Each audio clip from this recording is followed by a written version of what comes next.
Welcome to the Naushad Report, bringing you facts, keeping you informed.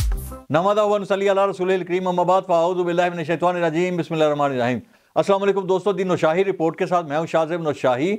आज election commission में PTI की reserve seats का मामला था। पीटीआई का वकील अली ज़फ़र पेश हुए और आपको बता दें कि ये अली ज़फ़र छन्नों की आंख में एक नशा वाले नहीं, ये बैरिस्टर अली ज़फ़र हैं। एनीवेज अली ज़फ़र पेश हुए। इलेक्शन कमीशन ने कहा जी भाईजान तुसी किधर? इन्होंने कहा जी हम रिजर्व सीट्स लेने आए हैं। उन्होंने कहा जी आप किस पार्टी से हैं? उन्होंने कहा जी हम पीटीआई से। उन्होंने देखा जी हमारे पास तो पीटीआई नाम की कोई रजिस्टर्ड जमात ही नहीं है। उन्होंने पूछा जी आपका सिंबल क्या है? इन्होंने कहा जी बल्ला।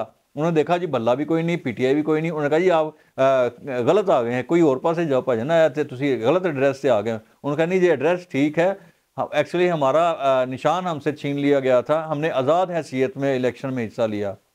ओके जी ठीक हो गया। उसके बाद कोई आपने पार्टी ज्वाइन की? उन्होंने कहा हाँ जी। कौन सी? जी सुन्नी इत्तेहाद कौंसिल। उन्होंने कहा जी अब आप सुन्नी इत्तेहाद कौंसिल के लिए रिजर्व सीट्स लेने आए हैं या पीटीआई के लिए?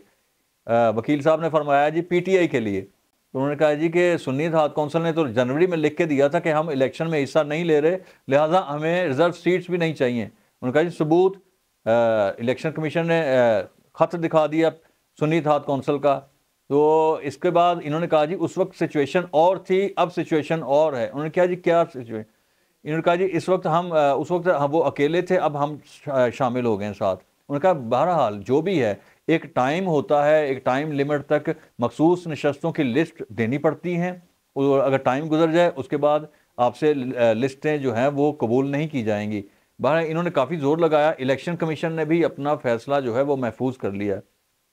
ये सारी गुफ्तगू जो थी वो एक लाइटर नोट पे थी। बहरहाल कॉन्वर्सेशन इस तरह नहीं हुई, केस इस तरह से पेश नहीं हुआ, लेकिन बहरहाल उसका जो लुब्बे लुबाब है वो तकरीबन कुछ ऐसा ही है। एनीवेज अब इलेक्शन कमीशन ने फ़ैसला महफूज कर लिया है और शायद कुछ देर के बाद ये फ़ैसला अनाउंस भी कर दिया जाए। पीटीआई ने हस्बे आदत जब उन्हें देखा कि इलेक्शन कमीशन से कोई रिलीफ नहीं मिली तो वो बाहर आ गए, प्रेस कॉन्फ्रेंस की। अब उन्होंने इंदिया दे दिया है कि हमें अगर यहाँ से इंसाफ ना मिला तो हम सुप्रीम कोर्ट जाएंगे।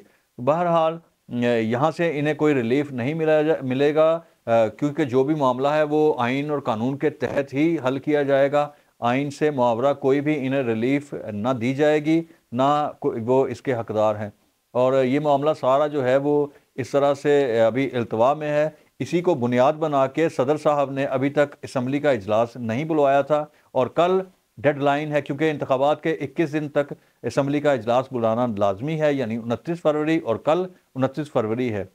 लेकिन सदर साहब अभी तक अपनी ज़िद पर अड़े हैं। अब देखिए कि कल का दिन जो है वो किस तरह से गुजरता है। पीटीआई को बहरहाल रिजर्व सीट्स जो है इलेक्शन कमीशन से तो नहीं मिलेंगी, उसके बाद ये सुप्रीम कोर्ट का दरवाज़ा खटखटाएंगे, वहाँ इनके साथ क्या सलूक होता है ये देखना पड़ेगा। दिनोशाही रिपोर्ट देखने के लिए आपका बहुत बहुत शुक्रिया। पाकिस्तान जिंदाबाद।